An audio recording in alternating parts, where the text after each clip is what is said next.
Welcome to the Daily Reflection. This podcast is about sobriety, recovery, finding your way back to yourself, and figuring out what life looks like when you finally put that drink or those drugs down. I'm going to talk about my own experience. I'm going to talk about what it was like before sobriety, the things that I went through, the things that changed me, and what my life looks like now that I'm on the other side of it. We're going to talk about addiction, recovery, mental health, mental strength, and the one that everyone seems to shy away from, the idea of a higher power. And when I say a higher power, I mean whatever that means to you. I don't think there's any one right path or one right way, but I do believe that there is a formula that works for everyone. Some episodes are going to be serious, some will be funny, some will be uncomfortable, but I can promise you that none are going to be bullshit. This is not a show about me pretending I have all the answers. It's simply about sharing my journey, how I've learned from other people, and reminding everyone out there that where you are right now does not have to be how your story ends. So whether you're sober, thinking of getting sober, supporting somebody who is trying to get sober, or if you're just simply curious about what happens when someone decides to change their life, welcome. Let's talk about it. Now, I'm not saying that being part of the Alcoholics Anonymous community is the right way to get sober. It's how I stay sober. So I'm going to do a reading from a book called Daily Reflection. Today is August the 2nd. The title of this reading is We Become Willing. At this moment, we're trying to put our lives in order, but this is not the end in itself. That's Alcoholics Anonymous. Page 77. How easily I can become misdirected in approaching the 8th step. I wish to be free, somehow transformed by the 6th and 7th step work. Now more than ever, I'm vulnerable to my own self-interest and hidden agenda. I'm careful to remember that self-satisfaction, which sometimes comes through the spoken forgiveness of those I have harmed, is not my true objective. I become willing to make amends, knowing that through this process, I am mended and made fit to move forward, to know the desire of God's will for me. So where I am in my program right now is I'm looking a lot at my own character defects. People don't like to use that word, character defects, because it inherently means that we're acknowledging that something is wrong with us. But after a while, I've come to recognize that I do have flaws, and that's okay to have flaws. And the number one offender for me is selfishness and self-centeredness. And as I write out all of the resentments that I have throughout the years, I'm able to place where I'm responsible in those resentments. So I'll give you an example. Years ago, I met the woman of my dreams. We decided we wanted to have a life together, and we decided to have kids together. At the same time, my drinking problem was also growing, as well as my drug addictions.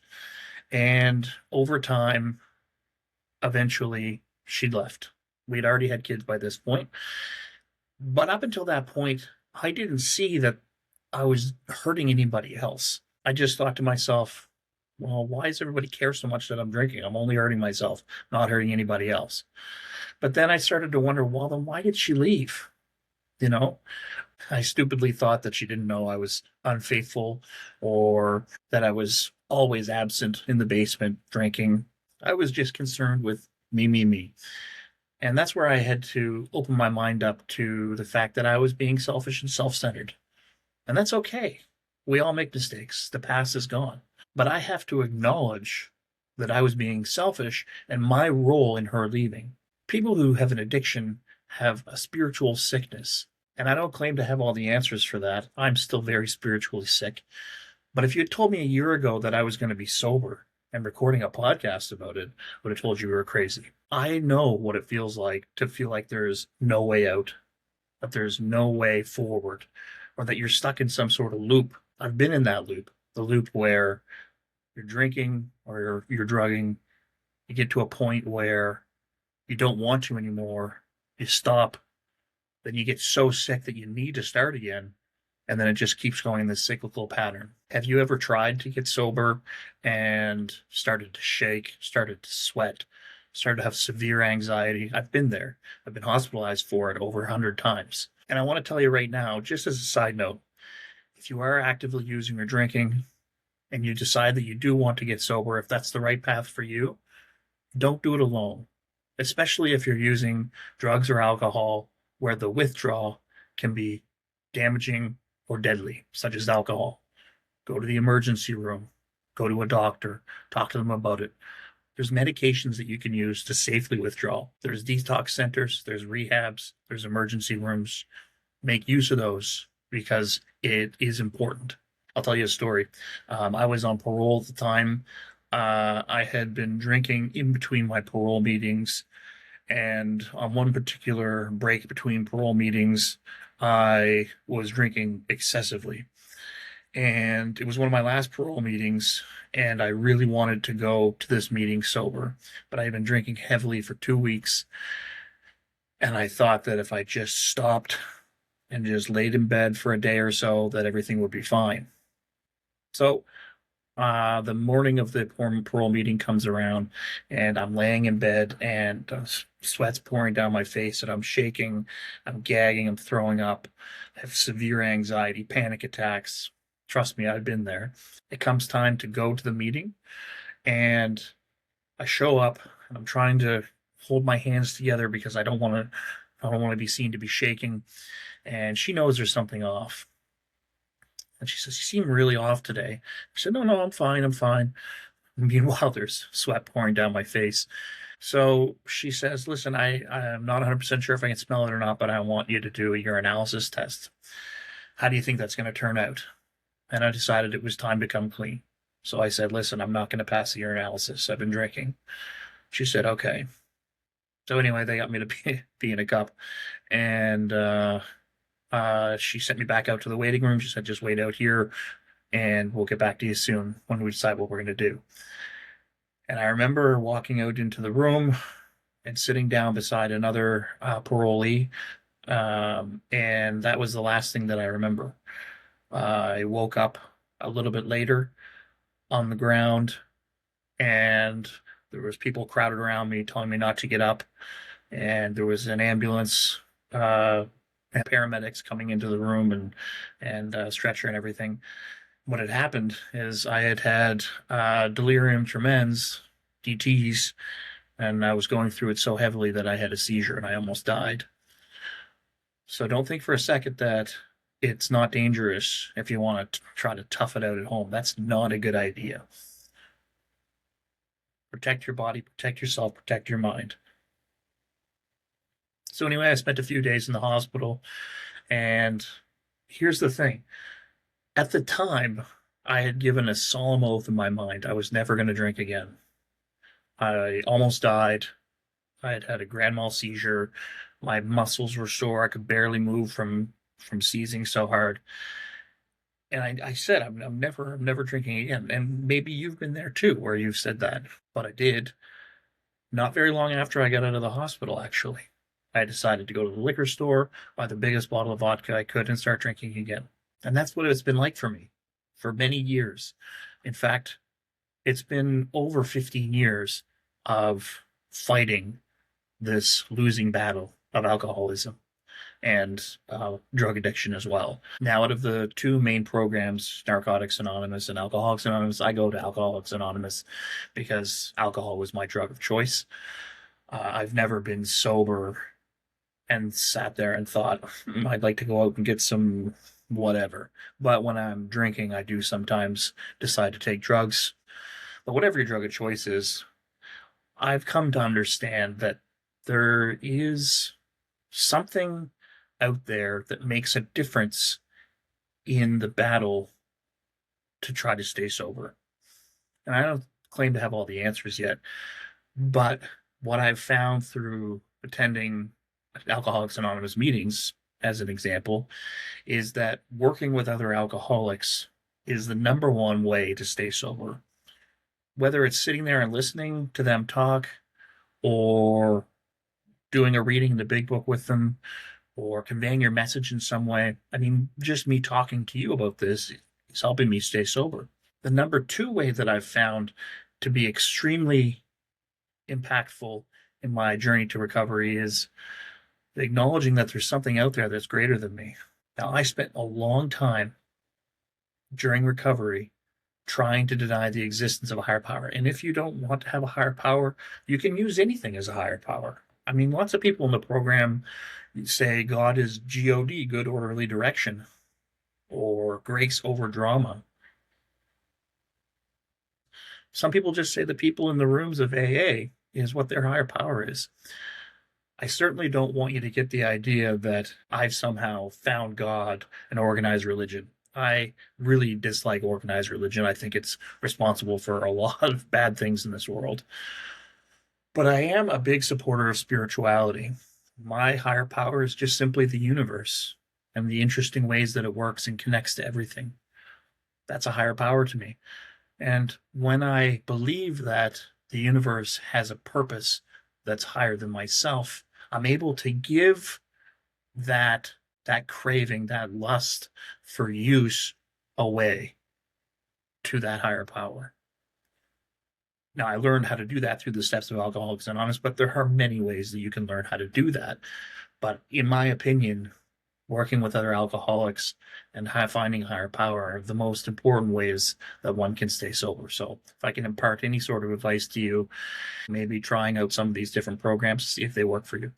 If you've tried them and it's not for you, that's totally fine too. Maybe just tune in and subscribe to this channel and listen to me chat away about the different things that I've been through in my life and how they may be able to help you.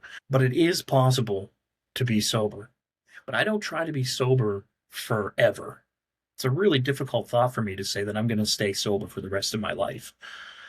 But I can try to do it for today, or just for the next 2 or 3 hours, or just for the next hour. Sometimes I have such bad cravings that I just have to do it for the next minute. Now I have the support of people around me now, but when I didn't, I would just simply say that, okay, you want to drink, I'm going to do it an hour from now, but I'm going to wait for 1 hour and see how I feel. When I got a little better at that and my discipline became a little better, I was able to say things like, okay, I'm going to drink, just not today. There's a really cool reading that we do in some of the meetings that I go to, and one of the lines that is, any person can fight the battles of just one day. It's only one day. If you can do it for the rest of the day, then you've accomplished a monumental task. But something else that I want you to remember too is, if you can't do it for just one day, you don't have to beat yourself up for it. Now, don't use that as an excuse to go drink, but don't be so hard on yourself. I had an experience one time. I just had a feeling in my heart one time. They call it in some programs a spiritual experience. And it was just simply the feeling of take it easy. Take it easy on yourself. You don't have to be so hard on yourself. If you want to stay sober and you screwed up and you got drunk or you used, don't use that shame as an excuse to continue. Accept it, acknowledge it, make peace with it, and then start again. Every day is a new beginning. Every day we have the opportunity to start again. The past is already gone, right? The past is a construct in our minds, right? We have no stake in the past. We have no stake in the future. We can't control either one of those things. All we have is right now. I understand, for me, it's really hard to live in the moment, but I'm working on it. But if living in the moment allows you not to be so hard on yourself, then take that as an opportunity. You know, when I went to rehab, I thought for sure I was done. I thought I was going to get the magic pill from going to rehab. I spent a total of 74 days there, and I was nowhere near being done when I came out of rehab. I've been to rehab 3 times now, and over the years, I still continued to drink. In fact, some of my worst bottoms came well after going to rehab. I've been in car accidents. I've been stabbed. I've been in prison. I've lost friends to drinking, suicide, been to funerals. I've had a lot of real bad things happen after I thought I was done. And you know what someone really important to me said when I first started the program? They said, hey, maybe you just weren't done drinking yet. And if you're not, that's okay. But do remember that if you're going to go back out, this is a life and death situation. Alcohol and drugs will eventually kill you. There is no question about it. It's a neurotoxin. It's going to kill you. It's like smoking. It may not kill you right away, but it will take everything away from you, and in the process, it'll take away your health. It'll take away your family, your money, your job. And then eventually, when you're just a husk of a person left, you have nothing, then eventually it'll take your life. So remember, this is a life and death situation. So if you can do something about it, you should do something about it. But if today you can't do something about it, that's okay. Tomorrow, try again. but do me a favor and actually try. I am now living a beautiful life. I have 2 kids that I have a wonderful relationship. I have a great support system. I have friends and family, but I'm still a work in progress. Still doing the steps. I'm still working with others. I'm still learning how to become a better person, how to overcome my character defects, how to let go of my resentments. Those are 2 really big factors. Write down your resentments. Find out all the things in your life that you're holding inside of you, because that's what makes you spiritually sick.